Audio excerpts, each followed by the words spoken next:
Folks, Black Star Network is here. Oh, no punches! I'm real revolutionary right now. Support this man, Black Media. He makes sure that our stories are told. Thank you for being the voice of Black America, Roland. Stay black. I love y'all. All momentum we have now, we have to keep this going. The video looks phenomenal. See, this difference between Black Star Network and Black-owned media and something like CNN. You can't be Black-owned media and be scared. It's time to be smart. Bring your eyeballs home. You dig?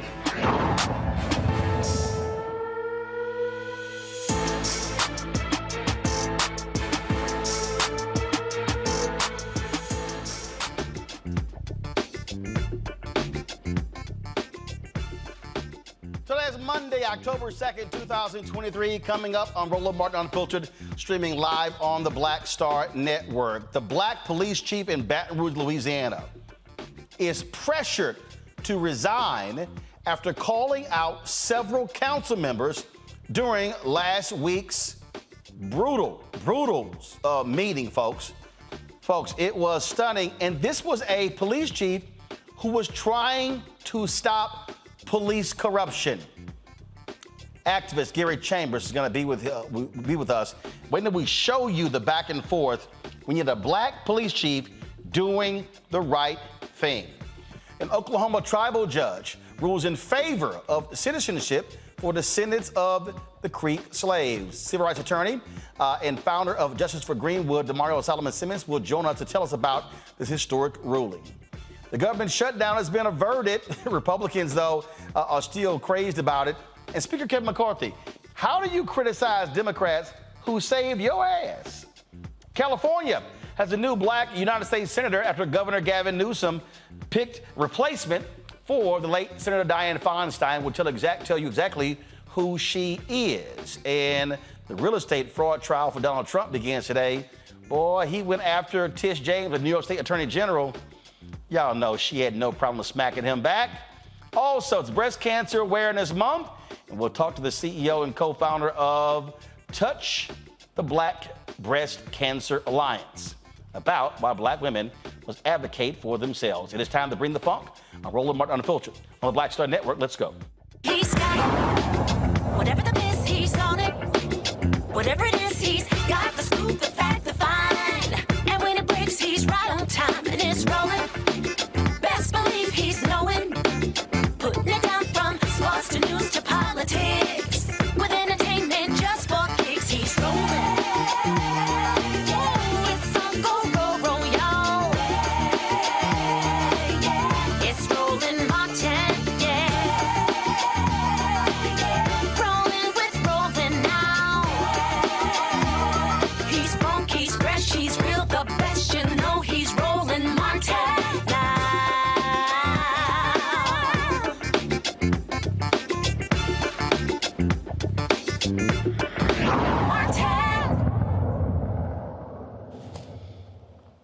You might recall we had the attorney out of Louisiana who was talking about the brutal treatment of inmates there at a facility in Baton Rouge, Louisiana. It sparked a significant controversy there.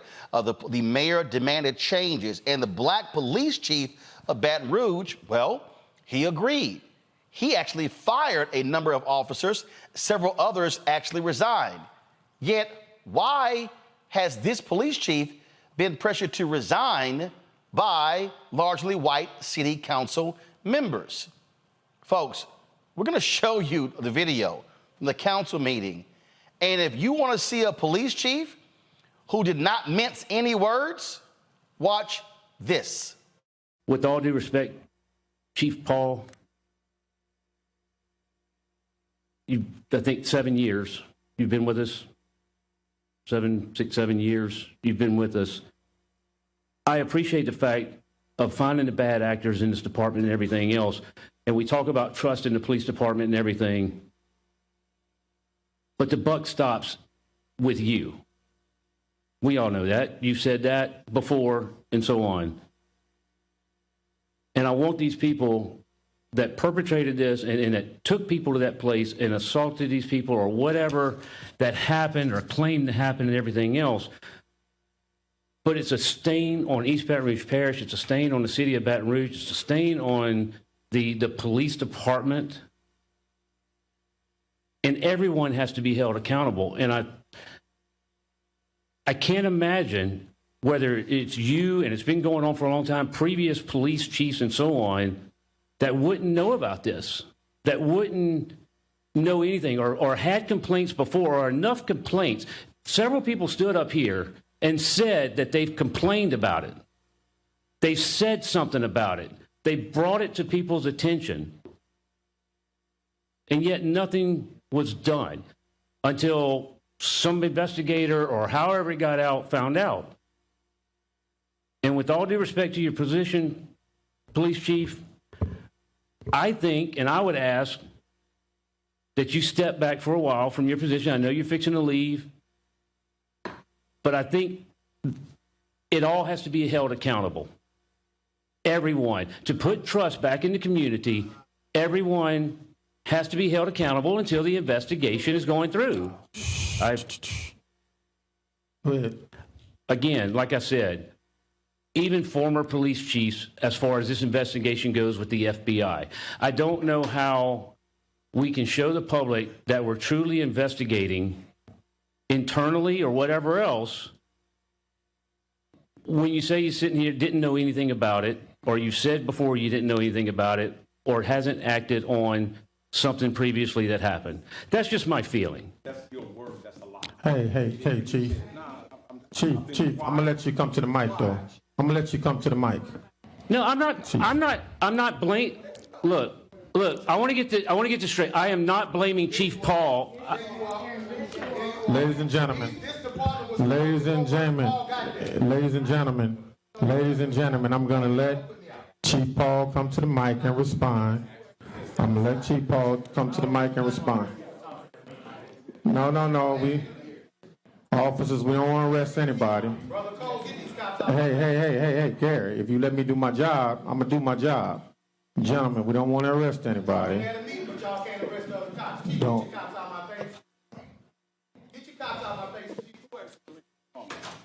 Nobody asking me. What is his name? Yeah. Mayor Pro Tem. Mr. Chamber. This man has a right to do the job. Gary, you can't take over the meeting. No, I can't take over the meeting because y'all should have did this weeks ago. Gary, you can't take over the meeting, so relax, please. You're in the meeting. You've been allowed to speak, so relax, please, sir. It's a hard thing to I know, but we're going to keep going. Go ahead, Councilmember Moat. If I came off accusing you directly of not specifically doing anything, whatever, what I'm saying is with the investigation going on, for the transparency of the whole department, you're the top police chief. Would it not behoove us to step back let you step back, and I know you've contacted the FBI, and the FBI has been there, to make it more transparent, is what I'm trying to say. Mr. Chambers, I apologize if it came off. You're the only one we trust, brother. You know my name. You're the only one we trust. Don't trust nobody else in BRPD. Yes, sir. I want this matter resolved, and I want the place shut down, and I want everything. I know it's been shut down. I want it gone. And I want all of this resolved. But we can't accept the fact of where everything, the buck starts and stops. So let's talk bucks. I've been quiet for 4.5. I haven't been here 7 years. I'm sorry, Mayor President, but I'm going to speak my heart on this one. Because let's talk about processes. Let me count. Because this is important.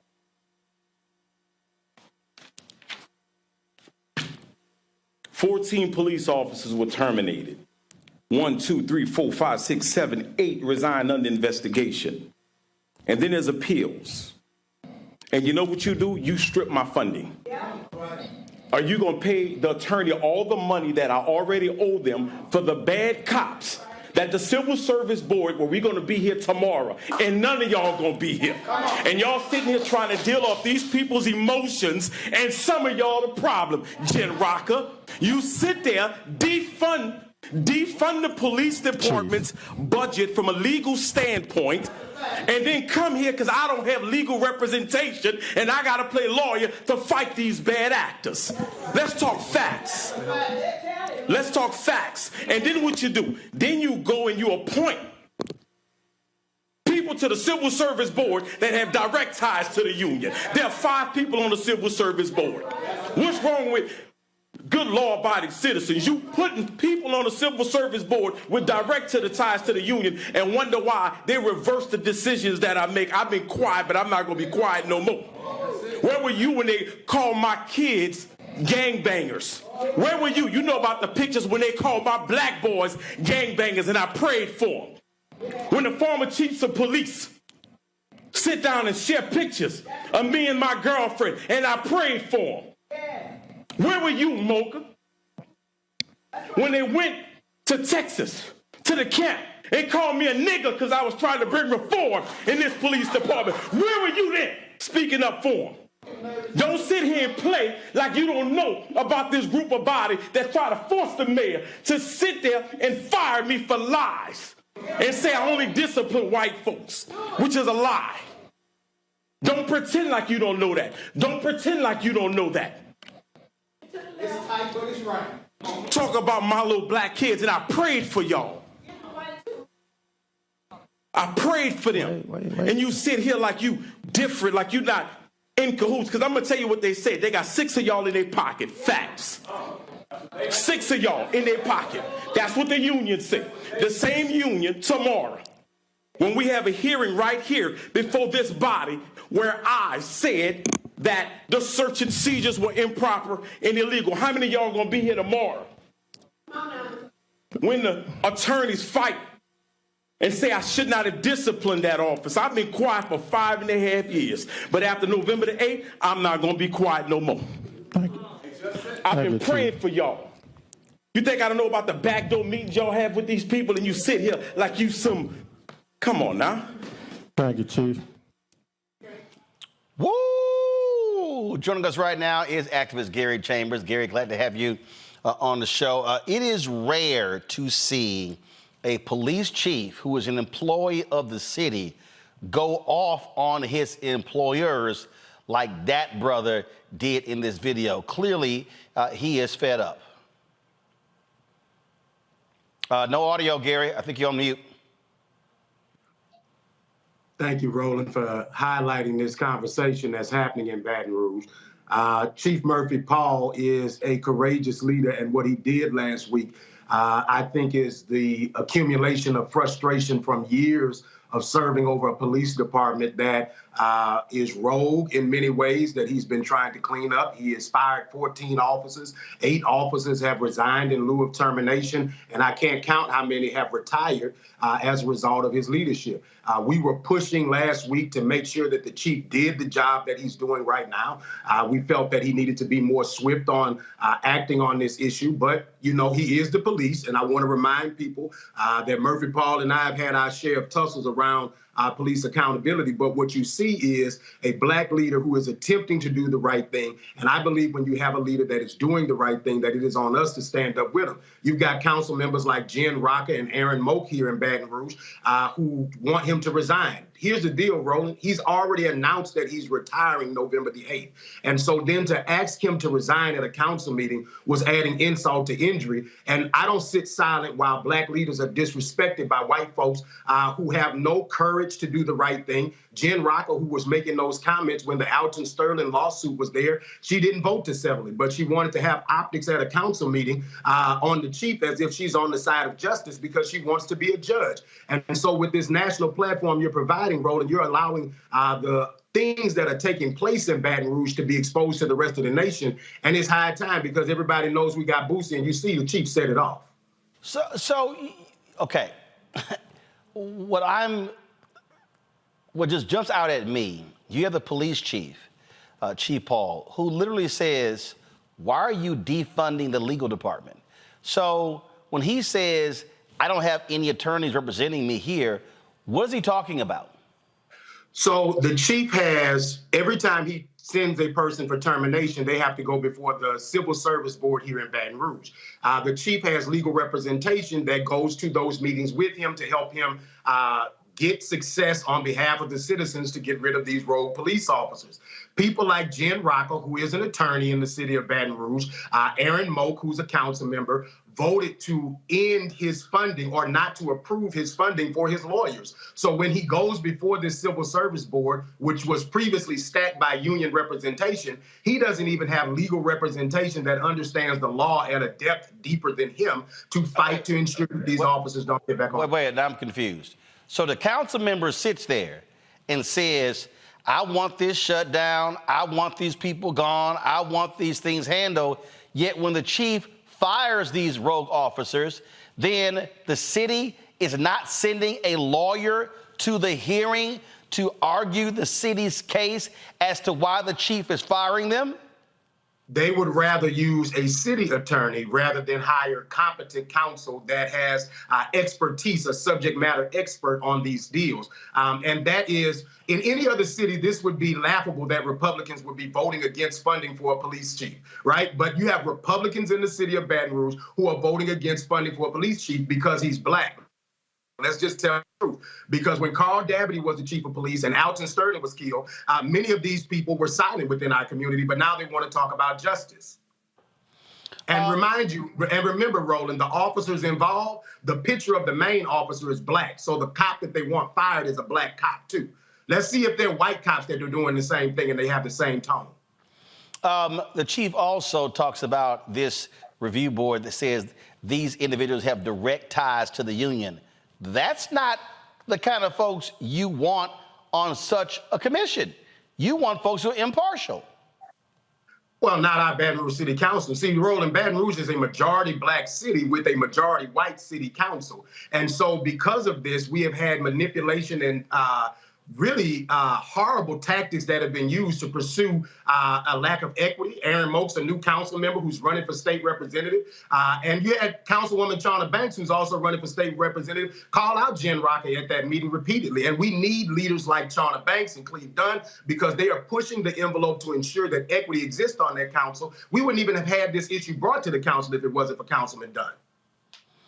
Wow. Gary, hold tight 1 second. I got to go to a break. We come back. We're gonna continue this conversation. I bring my panel in as well. Folks, we're talking about, again, this brave cave in Baton Rouge, Louisiana, where folks allege that individuals arrested are literally beaten, assaulted, and a black police chief is trying to fix the problem, yet he's fighting his own city council.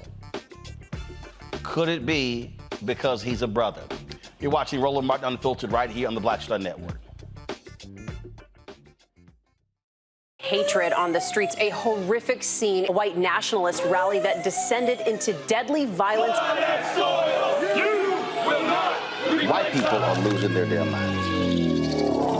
As an angry pro-Trump mob storms the U.S. Capitol, we've seen shutdown. We're about to see the rise of what I call white minority resistance. We have seen white folks in this country who simply cannot tolerate black folks voting. I think what we're seeing is the inevitable result of violent denial. This is part of American history. Every time that people of color have made progress, whether real or symbolic, there has been what Carol Anderson at Emory University calls white rage as a backlash. This is the rise of the Proud Boys and the Boogaloo Boys. America, there's going to be more of this. Here's all the Proud Boys, guys. This country is getting increasingly racist in its behaviors and its attitudes because of the fear of white people. The fear that they're taking our jobs, they're taking our resources, they're taking our women. This is white fear.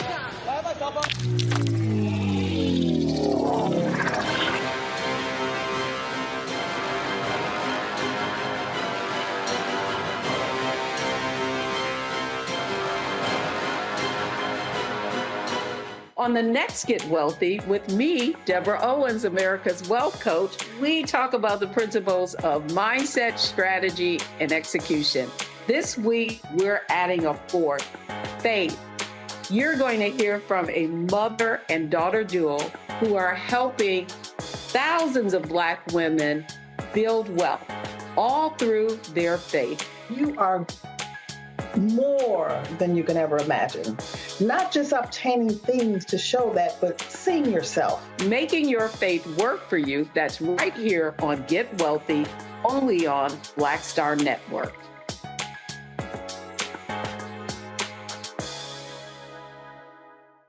Farquhar, executive producer of Proud Family. Bruce Smith, creator and executive producer of The Proud Family, Louder and Prouder. And you're watching Roland Martin Unfiltered.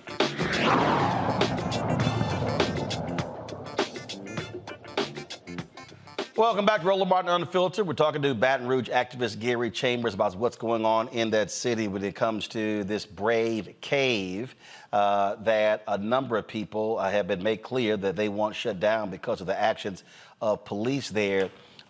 Gary, so they're pressuring the chief to resign, but has he resisted so far? Well, there was a rally this morning to support him where religious leaders and political leaders came and stood with the chief. The mayor stood with the chief. The mayor has indicated that Mayor Shan Weston Broome has indicated that the chief is not going to resign prior to his November 8th retirement, that she is standing with him to stay in his position until that time. But there are leaders within this community who don't even want at that point because they believe that he is the only chance that we have at justice and equity. And let me be clear, Roland, he was not a Baton Rouge police officer when he was hired into this. He's former state police, and that's why many people in the community wanted him to be the chief of police, because he doesn't have the ties or the historical ties, 30 years of serving with the members of the Baton Rouge Police Department. I'm still trying to understand, and you and I have talked about these kind of things beforehand. I'm still trying to understand how you got majority Black city and you have majority white council. You know, redistricting, brother. We are fighting that battle right now. We have a majority Black city. We have 2 seats that we could flip, but there's not an investment. If you pay attention right now, we have a Louisiana governor's race happening right now in Louisiana. How much is the National Democratic Party investing in a Black man named Sean Wilson running statewide who has a chance to stop a radical Republican from winning? But on the local level, we have people who are pushing for us to get fair maps. We have an 89% minority school district that has a majority white school board, right? When you process that, that is it is taxation without representation, literally. It is having representation that does not meet up to the community that they represent. You talked about today's rally. The mayor, Sharon Broome, was at that rally, correct? She was. And I was, and so someone who was attending that, folks, go to my iPad. You hear just some of what she said today at that rally.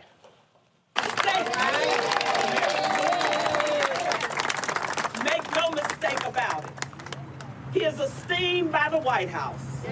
He is esteemed by his colleagues from coast to coast. And it's not just because of his name, it's because of his leadership. As mayor president, I've had the opportunity to appoint a number of people to leadership positions. I unequivocally say that one of my best hires was Murphy Paul. Good job. I will always stand behind that. We live in some perilous times. I have said from the beginning of this year that we are red stick rising.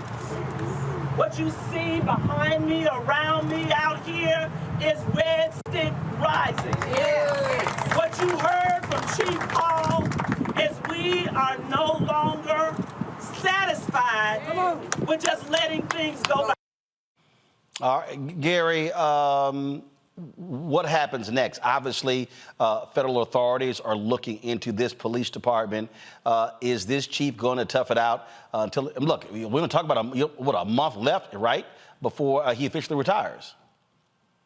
I think that Mayor Broome is going to stand with Chief Paul because the people are standing with Chief Paul. Otherwise, I believe she would have asked him to apologize to the white members of the council. But I really believe that he's going to be there. I believe that what he's doing right now, how often does a chief of police call the feds in on his police department? We're going to find out a whole lot of things in the weeks and months ahead.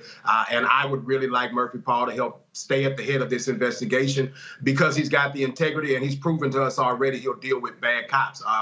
Like I told you, we've had our tussles and pushed the issue, but when he finds out a cop has done the wrong thing, he does hold them accountable. And that's all we can ask for. Well, and that's one of the things that we have not seen in a whole bunch of police departments across this country. And we also are talking about Louisiana, where they had, of course, the massive cover-up in the state patrol officer as well. I want to bring in my panel, Dr. Julianne Malveaux. She is an economist, an author based out of D.C. Dr. Amakongo being a senior professorial lecturer, School of International Service, American University out of D.C. Renita Shannon, former Georgia State Representative out of Atlanta. Glad to have three of you here. What really jumps out here, Julianne, when you look at this city, when we talk about how do we deal with bad cops, corrupt cops, abusive cops. Here's a police chief who's also trying to save these same city council members a lot of damn money because a lot of these cities have to pay out massive lawsuits, massive payouts because of lawsuits due to police violence. Absolutely, Roland, and that we see this time and time and time again. My question, of course, a police chief has said he's resigning or retiring. And so that's that. These crazy people on the council want him to step back sooner, which is wrong. But I'd like to ask your guests, what's next? He retires. When he does, who's next up? How does anything change? He's been a stalwart. He's been had his hand, his finger in the dike. But what happens when he does leave? Who's next? So Mayor Broome is set to appoint a new chief of police at some point in November, or an interim chief. But she has a list of candidates that most people in the community are now questioning because a lot of them are Baton Rouge police officers. And with a federal investigation, many of us don't know whether or not any of these officers are involved. If the chief just arrested the deputy chief, one of the deputy chiefs within the department, I'm not sure we trust many of the people that are within the department, and there are very few people on that list that are from outside the Baton Rouge Police Department. And so I would hope that Mayor Broome scraps that list and starts over, even though that may be a belabored process. We, the voters or the people of this community, for the most part, I have heard a single person that trusts anybody on that list. Amakongo. Well, one of the questions I have for you, Mr. Chambers, is has it really energized the community there as it relates to their electoral output? Because when you talk about these city councilors not, being part of the community, when you talk about the school board in one of the communities as well, and people not being able to galvanize, one of the things you also concerned me was how he talked about backdoor meetings with the unions. And so it feels like some members of the council have a different plan for our communities. And is this situation with Chief Paul, is it waking up the community to really get out there and take control from an electoral and election standpoint as we go into 2024? Well, I've been in this fight for long enough to recognize that stagnation happens with our community often, but what we have to do is take these moments like this to galvanize people.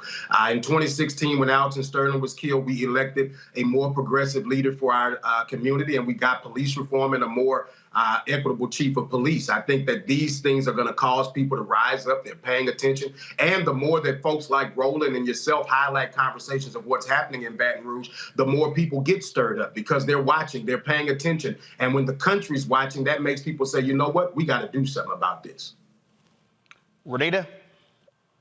Yeah, what an insane council meeting, because here you have the council member who is basically accusing the police chief of having prior knowledge of what was going on in the Brave Cave and knowing all this time and basically chastising him for standing up now and saying that, you know, this should all be stopped. And watching that, I'm just thinking, well, I'm sure this isn't the first day that somebody has come to a city council member meeting and said what was going on in the Brave Cave. So the city council person, at least so it looks to me as an outside person, is accusing the police chief of, you know, doing something that he has done, which is this is not the first time you've heard about it, but you haven't taken any steps. At the end of the day, the police chief gets appointed by the mayor, and the mayor and the city council work together. So if they were concerned about the Brave Cave, they've had plenty of power to do what they needed to do.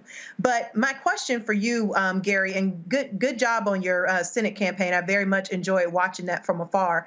My question to you is, I understand that this has not been a part of this story, but I do want to ask you this. Usually when you see Republicans standing against something that they typically would support, like endless funding for the police, not doing police accountability, it's usually because corruption has usually involved those folks. So are there any talks around town about why these people who are pushing back against what the police chief is trying to bring to the sunlight, like has there been any talks about if any of this corruption is coming close to potentially involving any of them? Well, the real conversation is that many people in this community recognize that there's an election next year for city council and mayor. There's a heavy push for white business leaders to push her to hire a white chief of police here in Baton Rouge in a majority black city. And so they're trying to force him out in order to get her to do what they want him to do. And let's be honest, a chief talking to a white woman like that in the South, that's, you know, Miss Ann is mad. She wants to deal with him, and she wants to tell the mayor, how dare you let this black man talk to me like that? Do you understand who I am? And that disposition is resonating with some white people within this community. But I think that there are other white leaders in this community that are fed up with the tension, that want us to be a more progressive and equitable community. And there are people who want us to deal with the injustices that happen. What we have is a mechanism where the union funds some of these city council members, and they know that they're going to get funding if they're pushing to get a white chief there. And for folks in Louisiana, don't forget, you have a gubernatorial election taking place, which means early voting is right now, Roland. There you go. There you go. And look, you're always crunching the numbers. What does it look like for our people in Louisiana? It ain't looking good if we don't show up, brother. Early voting is happening right now. There's a black man on the ballot. There's a picture behind me, Roland, that shows black folks elected statewide in Louisiana in 1873. We have not had it since. There's not been a black person elected in the state of Louisiana since 1873 statewide. There's a brother with a doctorate degree that's the former Secretary of Transportation running for governor of Louisiana. Joe Biden and Kamala, send the bag and help the man win. Send the bag, help him win, but also folks there on the ground must do their part. We had a sister on the other day from Black Voters Matter. They're out there on the ground as well. And at the end of the day, if you're black in Louisiana, you can't complain about what's not happening in your community if you're also sitting at home and not exercising your right to vote. Absolutely. Thank you so much, Roland. Appreciate it, Gary. Thanks a bunch. Folks, got to go to a break. We come back. We're going to talk about what's happening there in Oklahoma, a historic ruling dealing with the Muscogee Nation. That is next. If you're watching on YouTube, be sure to hit the like button, folks. Don't forget, also support us in what we do. Your contributions play a critical role in us being able to bring you these type of stories every single day. There is no, let me say this very slowly. There is no black-owned media outlet that is doing what we're doing here at the Black Star Network. You can sit here and ask all of them. Not Essence, not Ebony, not Blavity, not Urban One and Radio One, not even the Griot. Yeah, they got 2 daily shows, 1 hour each, but you're getting 5 hours of original content every single day right here on the Black Star Network. You're getting live events coming out of Capitol Hill. You're getting different conferences and rallies. You name it. That's the kind of stuff that we're covering every single day. And so your support is critical for us being able to cover the news. You've got elections coming up across this country. We're focused on that. You've got, of course, a huge election next year, 2024. You name it, we are covering the stuff that matters to African Americans and truly every single day living up to what the nation's first black newspaper, Freedom Journal, said March 16, 1827. We wish to plead our own cause. Too long have others spoken for us. So support us in what we do. Please send your check and money orders to P.O. Box 57196, Washington, D.C., 20037-0196. Cash App, $RM Unfiltered. PayPal, R Martin Unfiltered. Venmo is RM Unfiltered. Zelle, Roland at RolandSMartin.com. Roland at RolandMartinUnfiltered.com. And of course, be sure to get a copy of my book, White Fear, How the Browning of America is Making White Folks Lose Their Minds. Available at bookstores nationwide. Get your copy on Amazon, Barnes & Noble. Also, get your audio version of Audible. And you can also download the Black Star Network app. Apple phone, Android phone, Apple TV, Android TV, Roku, Amazon Fire TV, Xbox One, Samsung Smart TV. And don't forget, we're now on several fast channels.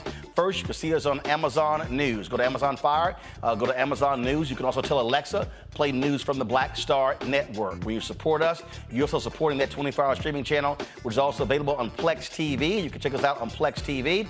Search for Black Star Network. Find us on the live TV under News and Opinion. Plus, last week, we added 2 new channels. You can see us on Amazon Freevee. That's right, Amazon Freevee on their platform. We're under news. And if you go to Amazon Prime Video, their live TV feed, guess what? The Black Star Network is right there alongside ABC, NBC, CBS, and the other networks. And so check us out under news, under live TV on Prime Video. Folks, we'll be right back. Next on the Black Table with me, Greg Carr. An hour of living history with Dr. Richard Mariba Kelsey, thinker, builder, author, and one of the most important and impactful elders in the African American community. He reflects on his full and rich life and shares his incomparable wisdom about our past, present, and future. African genius is saying that my uncle was a genius, my brother was a genius, my neighbor was a genius. I think we ought to drill that in ourselves and move ahead rather than believing that I got it. That's next on the Black Table, here on the Black Star Network. All change is not growth. Right. But thoughtful change is real good fertilizer. And that's what has been so beneficial to us. But you also were not afraid of the pivot. Well, and I'm a black woman in business. Come on, I don't care how I dress up. I don't care who I'm speaking with. I don't care what part of the world I am in. I still am a black woman in business. Being afraid of the pivot, being fearful of change is not what got me here. Respectful of change, respectful of pivot, yeah. Fearful, no, no.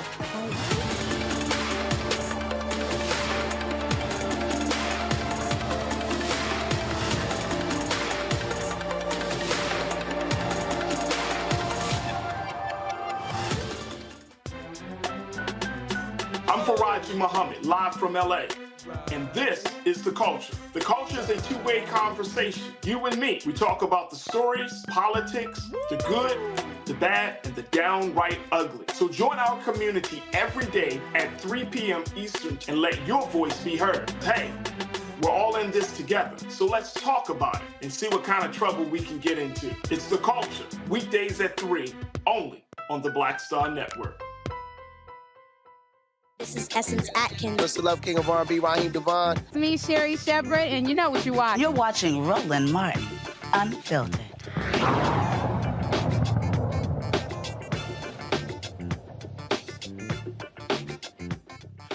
In Oklahoma, a Muskogee Nation District Court judge ruled in favor of two freedmen descendants, folks, seeking tribal citizenship. The new ruling, of course, reversed the Muskogee Nation Citizenship Board's decision denying Rhonda Grayson and Jeff Kennedy's application for citizenship in 2019. They're both Creek freedmen descendants who say the Creek Treaty of 1866 grants them citizenship in the tribe. Civil rights attorney and founder of Justice for Greenwood, Damario Solomon-Simmons, joins me now. He has been fighting and advocating on their behalf. So, Damario, first of all, explain to us the importance of this historic decision. Yeah, well, good evening, Roland. Good to see you, bro. Listen, this is historic. It's amazing. Since 1979, the Muskogee Creek Nation has disenfranchised and discriminated against Black Creek freedmen, of those who are Creeks of African descent. What that means is we have been systematically denied any type of benefits, housing, cash stipends, education, health care that was owed to us since 1979. And that has been going on with the DOI, Department of Interior, Department of Justice, everyone allowing this to happen. And we've been fighting this fight. I personally have been representing this case since 2004. It's one of the first cases I filed or was a part of when I came out of law school. And just last week, I finally got a district judge at the Muskogee Creek Nation to decide what is the absolute truth of the matter. The Treaty of 1866, specifically Article 2, specifically says that Creeks of African descent should have full citizenship rights as any other Creek. We won that. We know that they have already appealed, Roland, and we're just gearing up to fight that. We know we'll be successful in the end. So they are appealing that judge's decision. Who are they appealing it to? Yeah, so just so people understand, the Muskogee Creek Nation is one of the so-called 5 civilized tribes. These are the nations. There's the Creek, the Choctaw, the Seminole, the Chickasaw, and the Cherokee. These are the nations that became, certain aspects of the nation became very assimilated in a southern plantation-style economy.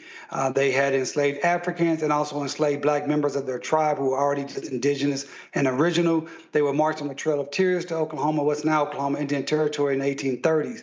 And so in the early 1900s, the United States of America destroyed these tribal nations' governments. But in 1970, they were able to reconstitute their governments. And now there are over 100,000 Creek citizens of the Creek Nation. So they are actually appealing to the Creek Nation's Supreme Court. Now, if they appeal to the Creek Nation Supreme Court and they do not rule in your favor, is that it? No, if they do not rule in our favor, which would be, it'd be unbelievable. But, you know, anti-Black discrimination is a very strong adversary, and they will come up with things that should not be ruled against you and just completely ignore the law, because the treaty is very, very clear. The Treaty of 1866 is very clear. In fact, Roland, it is the very Treaty of 1866, which, by the way, was negotiated and signed by 5 people. One of us was my great-great-great-grandfather, Cal Tom, who signed that treaty and was primarily responsible for putting in Article 2 and ending enslavement in the Creek Nation. It is that particular treaty that gives the Creek Nation this jurisdiction, or the legal standing to even exist today as it does. And the Creek Nation is really putting its entire existence into jeopardy by fighting on this issue. So what they're doing is they're fighting a treaty that allows them to be who they are today. So it's sort of like, oh, the treaty's real, the treaty works, but only the parts that we like. Only the part that says parts we like, and the part we don't like is we don't want these Negroes. We do not want these Black members in our treaty. Oh, Roland, many people may be familiar with the McGirt decision, which said Eastern Oklahoma was definitely Indian Territory. That happened in 2021. Yep. That treaty, it's the same treaty, the Treaty of 1866, specifically Article 3. It is Article 3. The chief David Hill is the principal chief of the Creek Nation, sent a letter to our governor on September 5th where he argued that our governor needs to stop trying to fight the Creek Nation because the treaties are the supreme law of the land. Yet that same chief, when it came last week when the judge decided in our favor, said, we don't like her decision and we're going to appeal it. This is anti-black discrimination at its finest. This is George Wallace. This is segregation today and segregation forever. These are people that they hate black Indians, period. And we know this because in 1977, we have the documents when they specifically said, we're going to change our treaty, change our constitution so we can get rid of the freedmen. There's too many of them. There's too many freedmen and we want to get rid of them. And that's what they've been doing. We're going to continue to fight this as we have. We know we're going to be successful. If we were to lose at the Supreme Court, which I don't think we will absolutely go to the district court, the federal district courts. So for the folks at home who don't know, they might say, well, I don't want to be a part of something they don't want me. We're talking resources here. We're talking there are things that they have that they want to keep to themselves and do not want these black Indians to have a part of, correct? That's absolutely. And even before that, Roland, we built the Creek Nation, right? So it's just like people saying, well, I'm going to leave the United States of America. Well, we built the United States of America. We built the Creek Nation. We sustained the Creek Nation. We were judges and lawyers and light horsemen, which is a police officer. We were elected officials. We were also, some of us was enslaved by the Creek Nation. So they owe us this citizenship. This is our birthright. This is our history. This is our culture. And the law says we are citizens. And to the resources, Roland, let me give you just an example. Give all the people listening, the audience, an example. During COVID, the Creek Nation received $2 billion from the American Rescue Act. They gave each Creek citizen $4,500 cash. $4,500 cash, and Creek freedmen who should have been entitled received zero. Back in 2016, President Obama settled a case with the Creek Nation for about $40 million or something like, pretty close to that. That money should have been also benefited Creek freedmen. We got zero. When it comes to health care, right now, today, if you're a Creek citizen, you can get health care from the federal government for free. If you need a house, they help you with housing. If you need educational assistance, they'll help you with that. We're talking about millions of dollars in resources that would go into black households that have been denied by anti-black discrimination. Omokongo. Well, first of all, Damario, I really commend you for your just dogged work on this. It's just really commendable, and we just appreciate what you're doing. And one of the documents I was reading, I believe from Eli Grayson, was talking about how the White House is not saying anything. And Deb Haaland there, represents, the Native American community as well.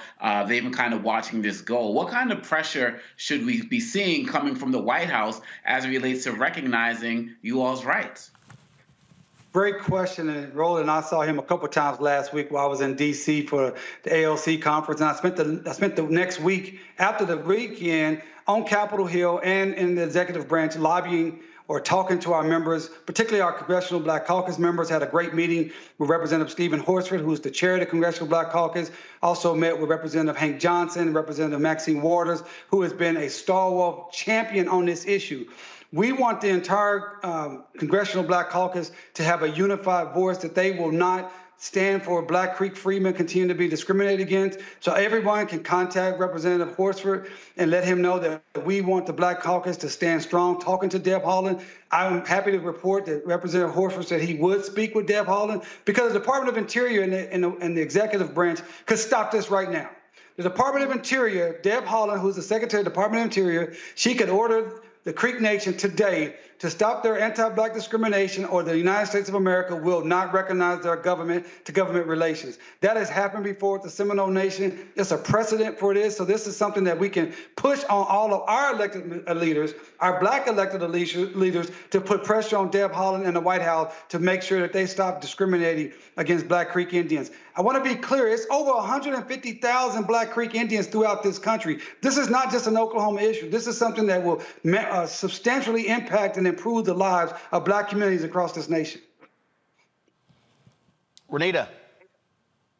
Well, I'm so glad to see you back. I remember when you came on the show several months ago and told us about this issue before there was a ruling. So I'm glad to see you're back with good news. You know, this is a classic case of being anti-Black, not just hurting Black people, but also hurting people who are not Black. And so my question to you would be, and you kind of started to open the can, but talk a little more for the viewers about what impact it would really have on this trial on the Muskogee Nation. I'm not talking about the Black freedmen, but the Muskogee Nation. What impact it would have if they are successful in the appeals process, in essentially reducing the power of their treaty, because that's basically what they're asking for by saying, oh, well, the treaty shouldn't get to be, you know, shouldn't be the final power on whether or not these people can be available, you know, be allowed to have some of the resources. So talk about what protections they could lose in their effort to use anti-Blackness to make sure that Black Indians don't get anything. That's an outstanding question. I mean, what they're doing will put in peril the entire federal Indian law jurisprudence and how federal Indian law is practiced in this country. And what I mean is being an Indian or being a Native American is not a racial designation. It's a political designation. And Title 25 of the Federal Code spells out all the different benefits and programs that are available for those who are Native Americans. So you're talking about, again, housing, healthcare, education, agriculture, all type of items that are beyond the 14th Amendment. So think about this. The fund that recently was sued by the white supremacists who was trying to stop, I think it's called the Freedom Fund, or it's a fund where the Black women are given. It's called the Fearless Fund of Atlanta. The Fearless Fund. They've been sued and they're on an injunction now. They can't do their work. And the lawsuit is basically saying that what they're doing is a violation of the 14th Amendment. Now, that's a bunch of crap, but that's what they're arguing. But you can't even make that argument when you're a Native American because it's not racial. It's political designation. That's why it's so important. And if they are successful with their argument, they're simply saying that these treaties don't matter, that the treaties can be ignored at any time. And if they can ignore the treaties, then the United States of America will say, we're going to ignore these treaties. And for hundreds of years, Native American nations have been fighting for the United States to uphold their treaty obligations. And so it's ridiculous and absurd. It should be something that all Native American nations from around this country should be calling the Creek Nation's chief, David Hill, and say, what are you doing? You're putting all of us at risk because of your decision that you want to be George Wallace and have segregation today and segregation forever. Julianne? My brother, it's good to see you. Good to see you last week at Congressional Black Caucus. And I appreciate you. You mentioned Deb Haaland a couple of times, and she, of course, as the Secretary of Interior, very celebrated when first Native person to serve on the cabinet. So she seems to get equity issues. What is her problem? Or what is the holdup with her embracing the cause that you put out there? Is there something going on that we don't know about? Or is she just basically, well, never mind, I'm not going to use the word. You know me. But I'm just wondering, given her celebrated status, why has she not stepped up? Well, listen, good to see you, Doc. It was good to be on the panel with you last week talking about reparations and justice for Greenwood. It's a great question. You know, Secretary Deb Haaland, I don't know her. I never met her. I've been trying to get a meeting with her for almost a year, and I've been unsuccessful so far.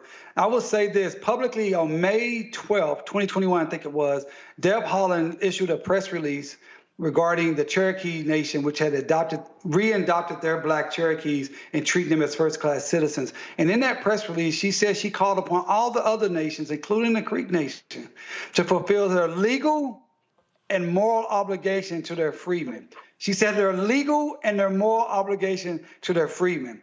And so we know that she knows about this issue. A year later, on July 27, 2022, there was a hearing in front of the Indian Committee, the Senate's Indian Affairs Committee, and the Assistant Chief for the Bureau of Indian Affairs, which sits right underneath Deb Haaland and is over this issue, this area. He said the same thing, that they're looking for the nations to fulfill their legal and moral obligation to Creek freedmen. But here's the deal. The Department of Interior has a legal and a moral obligation to Creek freedmen also, because under federal law, I am a Creek, I am an Indian, and all of our Creek freedmen are Indians, and they have a duty a fiduciary duty to protect us. It's called a trust duty. They have a trust duty to protect our rights. So I would say everyone that's listening today to contact Deb Haaland, Secretary Deb Haaland, respectfully, and ask her to move forward on what she talked about, making sure that our legal and moral obligation and our rights are protected. She can do this today. So we need our Congressional Black Caucus members pushing on Deb Haaland. Anyone that knows Deb Haaland need to be pushing that narrative and say, listen, we don't want to see 150,000 of our brothers and sisters who happen to have dark skin be disenfranchised from the nation of their birth, their heritage, their culture. But the law says that they are members, and being disenfranchised from millions of dollars in benefits each and every year. Let me say one other thing about that, Roland. When I talk about benefits, let's just use Oklahoma and General Tulsa. Black people in Tulsa live 11 to 14 years less than white Tulsans. A big part of that's because we don't have access to quality health care. There are about 10,000 Black Creek families here in the Tulsa area alone. If we had access to that type of health care, it would substantially shorten the death rate between blacks and whites. We would live longer. That is an issue that will substantially change lives almost overnight. Indeed. Damario, keep up the good fight, my brother. All right, good to see you always, bro. Appreciate you. Thanks a bunch. Peace. Thank you, folks. We come back to Roland Martin Unfiltered. We're going to talk about a case out of Jacksonville, a brother viciously beaten, and the family's demanding answers. Also, finally, a black woman returns to the United States Senate courtesy of California Governor Gavin Newsome. We'll tell you exactly who she is and what does that mean for the United States Senate. You're watching Roland Martin Unfiltered right here on the Black Star Network. Next on The Frequency with me, Dee Barnes, the amazing Drew Dixon. She gives us the details behind the HBO documentary that shed light on the alleged sexual assaults by Russell Simmons. And we're talking about the Netflix documentary, Ladies First, right here on The Frequency on the Black Star Network. On the next A Balanced Life with me, Dr. Jackie, 2 facts that you need to be aware of. African American women have the highest diagnosis of breast cancer than any other group in the U.S. And young African American women are most likely to be diagnosed with one of the highest aggressive forms of breast cancer than all other groups. It is a disease that requires fast action, determination, and a whole lot of support. On our next show, we'll meet a young woman who's chosen an alternative path and approach to tackling this disease. And you'll hear from our medical and support experts on how to maintain balance through it all. We encourage exercise. We encourage, changing diet and making, all those personal changes. That's on the next A Balanced Life on Black Star Network. When you talk about blackness and what happens in black culture, we're about covering these things that matter to us, speaking to our issues and concerns. This is a genuine people-powered movement. There's a lot of stuff that we're not getting. You get it, and you spread the word. We wish to plead our own cause. Too long have others spoken for us. We cannot tell our own story if we can't pay for it. This is about covering us. Invest in black-owned media. Your dollars matter. We don't have to keep asking them to cover our stuff. So please support us in what we do, folks. We want to hit 2,000 people, $50 this month, raise $100,000. We're behind 100,000, so we want to hit that. Y'all money makes this possible. Checks and money orders go to P.O. Box 57196, Washington, D.C. 20037-0196. The Cash App is $RM Unfiltered. PayPal is R Martin Unfiltered. Venmo is RM Unfiltered. Zelle is Roland at RolandSMartin.com. Hello, we're the Critter Fixers. I'm Dr. Bernard Hodges. And I'm Dr. Terrence Ferguson. And you're tuned in to Roland Martin Unfiltered.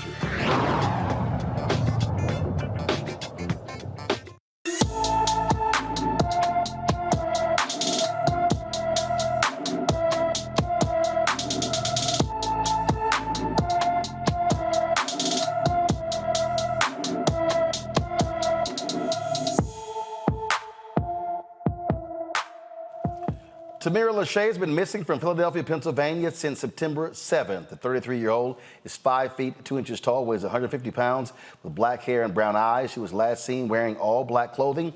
Anyone with information about Tamira Lachey is urged to call the Philadelphia Police Department's Southwest Detective Division at 215-686-3181 or dial 911, 215-686-3183. Two Indiana cops are charged with shooting a man sleeping in his grandfather's driveway. Officers Carl Chandler and Alexander Gregory have been indicted on 2 counts of aggravated battery, battery with a deadly weapon, battery resulting in serious bodily injury, criminal recklessness, and battery resulting in moderate bodily injury for their alleged roles in the December 31st shooting of Anthony Macklin. Macklin fell asleep in a car outside his grandmother Vicky Driver's home. She called 911 around 4 a.m. saying a black car was in her driveway, but she didn't want to go out to see who was inside. When Chandler and Gregory approached the vehicle, they tried to wake Macklin by banging on his window. They say they saw a gun in his lap. One of the officers attempted to open the door to the car, but they were locked. When Macklin woke up and started to move, officers began shooting. According to Macklin's attorney, the officers fired at least 30 shots, hitting Macklin 3 times. Macklin was hospitalized for 17 days and underwent 6 surgeries. His attorneys claim he never had the gun in his hand. Folks, when we come back, we're going to talk about the U.S. Senate race in California. Ooh, Gavin Newsome has changed that race. Also, a beating of a black man in Jacksonville has folks ticked off there as well. You're watching Roland Martin Unfiltered on the Black Star Network. On the next Get Wealthy with me, Deborah Owens, America's Wealth Coach, we talk about the principles of mindset, strategy, and execution. This week, we're adding a 4th, faith. You're going to hear from a mother and daughter duo who are helping thousands of black women build wealth, all through their faith. You are more than you can ever imagine. Not just obtaining things to show that, but seeing yourself. Making your faith work for you. That's right here on Get Wealthy, only on Black Star Network.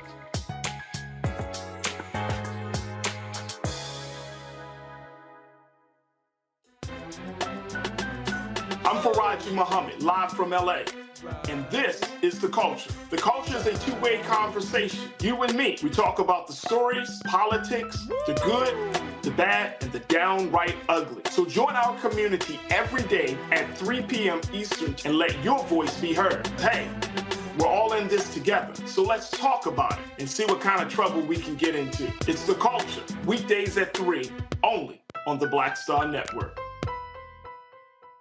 Next on the Black Table with me, Greg Carr. An hour of living history with Dr. Richard Mariba Kelsey, thinker, builder, author, and one of the most important and impactful elders in the African American community.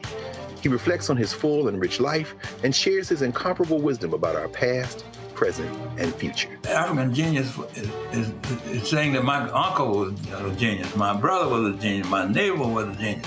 I think we ought to drill that in ourselves and move ahead rather than believing that I got it. That's next on the Black Table, here on the Black Star Network. Hey, it's John Murray, the executive producer of the new Sherry Shepherd Talk Show. This is your boy, Earthquake. And you're tuned in to Roland Martin Unfiltered.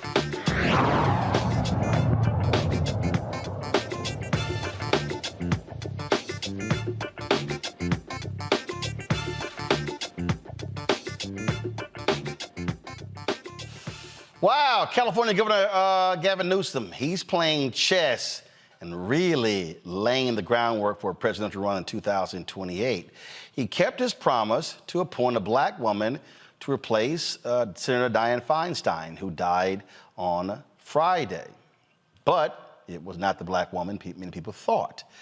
Many people actually thought it was initially going to be Congresswoman Barbara Lee, but then he decided that, well, he didn't want to appoint somebody who was running for the seat because it might be unfair to the other 2 members of Congress, which includes Congressman Adam Schiff and Congresswoman Katie Porter. Schiff is being backed big time by former Speaker Nancy Pelosi. So what did Newsome do? He appointed the president of Emily's List, Laphonza Butler, to the United States Senate. Now, Butler posted this on social media after the announcement. I'm honored to accept Governor Gavin Newsome nomination to be U.S. Senator for a state I have made my home, and honored by his trust in me to serve the people of California and this great nation. Butler will serve as the crucial 51st vote for Senate Democrats, who have a slim majority in the upper chamber and are defending several seats in red states in 2024. Vice President Kamala Harris plans to swear Butler in on Tuesday. Now, what's interesting is that Butler, of course, lives in Maryland with her wife and child, and so she is going to, I guess, what do they say, reclaim California as her home base. What's interesting here is that, and this is why Renita, why I think this is a quite interesting play. First and foremost, Newsom plans to run in 2028. Absolutely. 2, he appoints a black woman. He got a lot of criticism from Congresswoman Barbara Lee by going back on that. He comes back and appoints a black woman. 3, she leads Emily's List, which supports pro-choice candidates nationwide. That's a whole lot of money right there. 4, she's lesbian. So he's sitting here saying, I can check a whole lot of boxes. So what does it do? 1, it isolates Congresswoman Barbara Lee, who's trying to run for the U.S. Senate. If Butler chooses to run for this seat, absolutely changes the game. And if you're former Speaker Nancy Pelosi, you ain't too happy, because if Butler does run, she can raise a lot of money. And who is Pelosi backing? Congressman Adam Schiff. So Newsom really just caused a lot of drama here, because nobody had Butler on their list. You know, you're right. This is going to be really, really interesting because of what you have here at play. You know, usually when a caretaker comes into a situation where a sitting elected official has died and it's a high profile position that we know that there would be a lot of competition for, what usually happens is there is a caretaker, which is somebody who comes and fills the rest of the term. And usually they make a public promise saying, I'm not going to run for the seat when we make it to the next election. And so we saw that here in Georgia when Congressman John Lewis passed away. There were many people who stepped up and said, I'm willing to be a caretaker. I don't ever want to serve in public office. I'm not going to run for the seat after taking care of it. I am just here as a placeholder to make sure that Democrats retain the power in this seat, but it is not my intention to sit in this seat.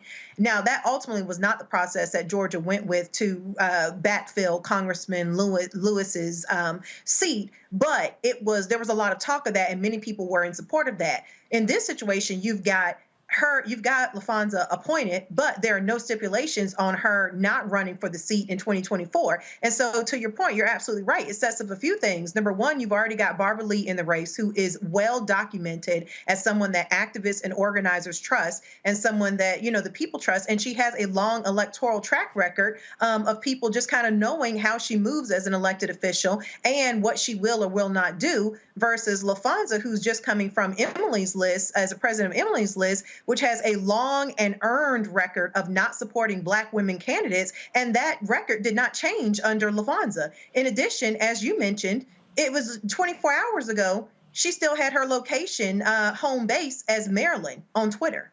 So this is going to be very, very interesting for a lot of reasons, should she decide to actually enter the U.S. Senate race.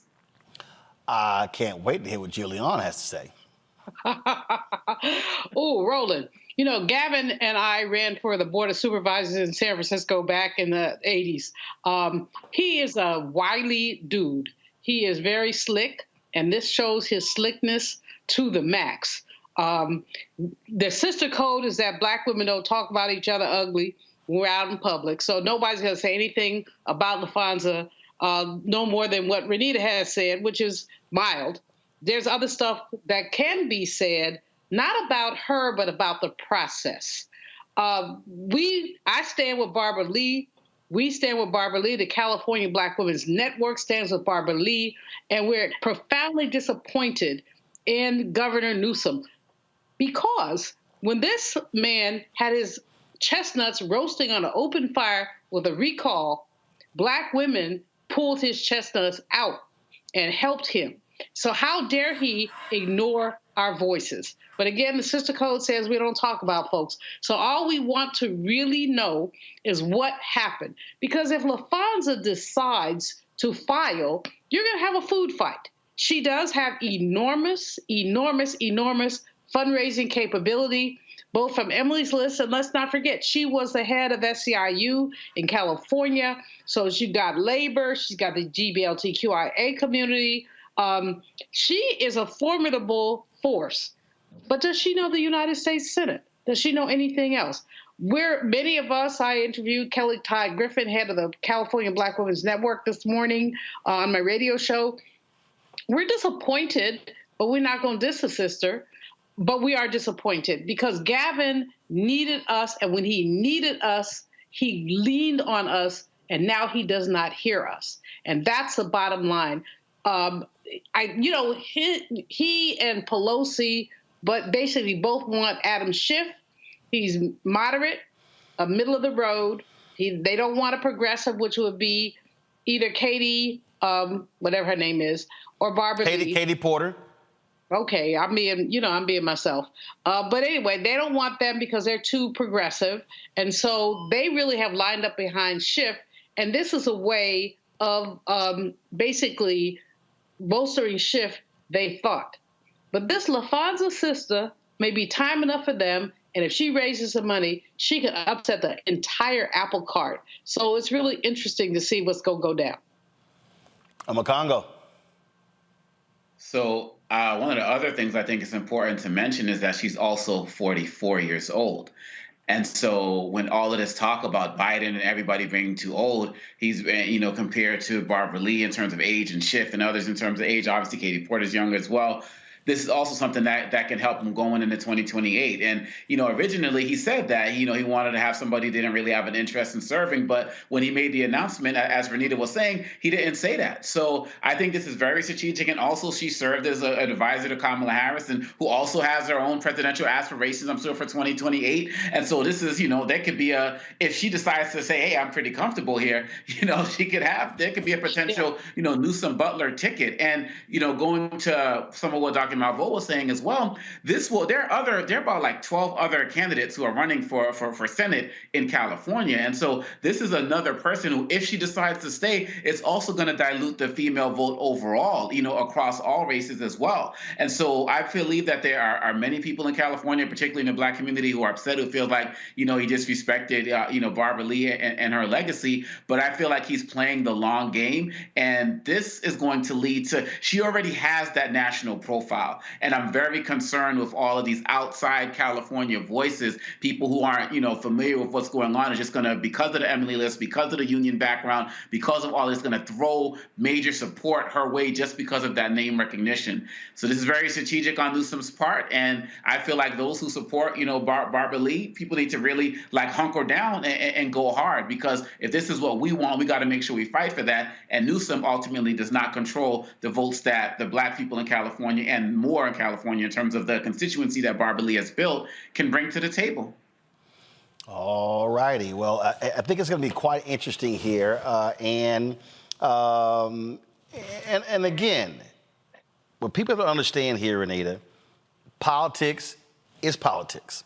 It ain't always nice. It ain't always clean.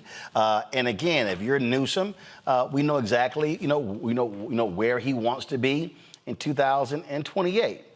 He will be able to say, when there were no Black women in the United States Senate, I appointed one. And so he's going to be able to say this will be the second, openly lesbian in the United States Senate. He wants to be able to say that. And so there's no doubt he's making calculated decisions for 2028.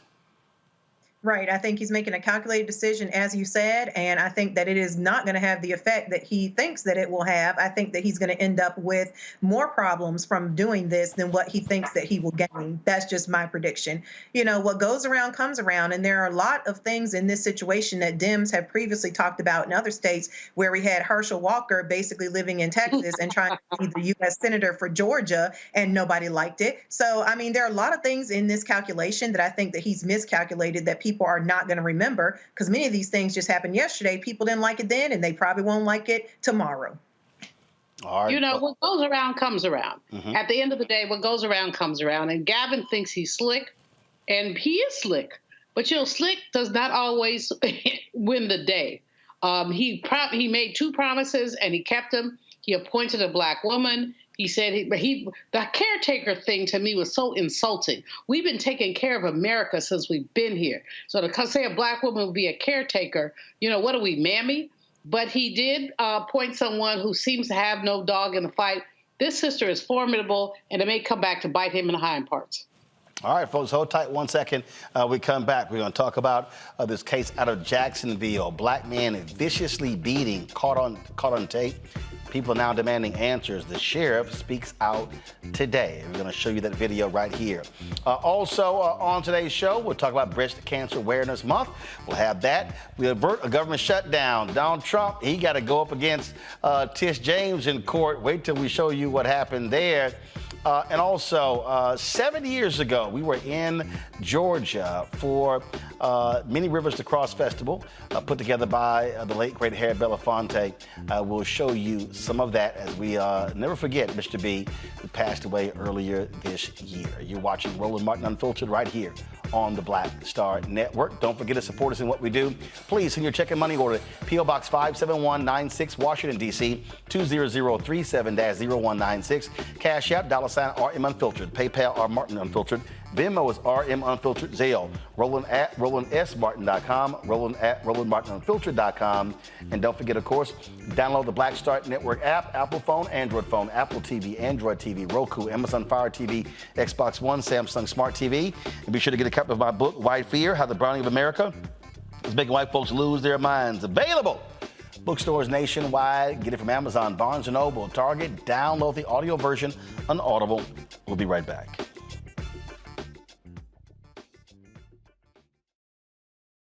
Next on the Black Table with me, Greg Carr. An hour of living history with Dr. Richard Mariba Kelsey, thinker, builder, author, and one of the most important and impactful elders in the African American community. He reflects on his full and rich life and shares his incomparable wisdom about our past, present, and future. African genius is saying that my uncle was a genius, my brother was a genius, my neighbor was a genius. I think we ought to drill that in ourselves and move ahead rather than believing that I got it. That's next on the Black Table, here on the Black Star Network. Hatred on the streets, a horrific scene, a white nationalist rally that descended into deadly violence. White people are losing their damn minds. As an angry pro-Trump mob storms the U.S. Capitol, we've seen shutdown. We're about to see the rise of what I call white minority resistance. We have seen white folks in this country who simply cannot tolerate black folks voting. I think what we're seeing is the inevitable result of violent denial. This is part of American history. Every time that people of color have made progress, whether real or symbolic, there has been what Carol Anderson at Emory University calls white rage as a backlash. This is the rise of the Proud Boys and the Boogaloo Boys. America, there's going to be more of this. Here's all the Proud Boys, guys. This country is getting increasingly racist in its behaviors and its attitudes because of the fear of white people. The fear that they're taking our jobs, they're taking our resources, they're taking our women. This is white fear.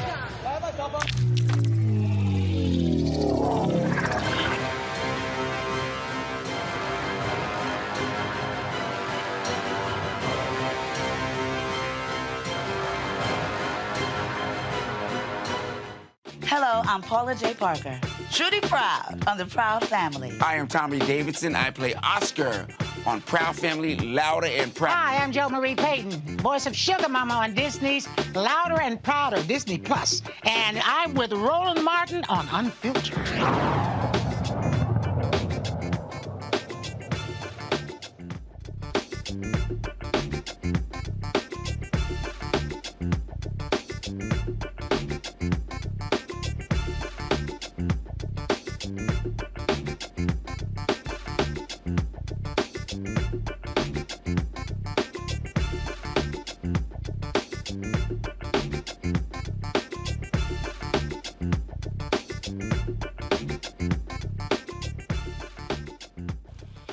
Folks in Jacksonville are demanding answers in the vicious beating death of Lakeem Woods. This video was captured on tape.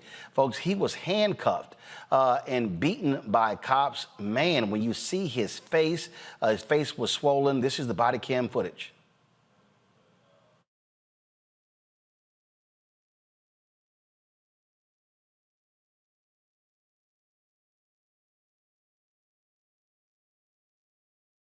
Hear any audio because the audio has not been turned on. So you see the officer getting out of the car. Guns are already drawn as they are approaching the truck of Lakeem Woods. There were 3 officers involved in this particular case here.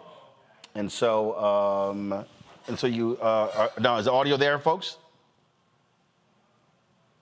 All right, so unfortunately, we cannot hear the commands of the officers and what they're actually saying to him. And then all of a sudden, you're going to see exactly what happens here. And if you look on social media, many people are calling this a police gang in terms of how they treated this man. Do me a favor, folks. Let's go ahead and advance this to the part where they remove him on the vehicle, and then you begin to see what happened to him. It was a bystander's video that was also released, and so let's go right there. You'll see what. Let's go to that video now.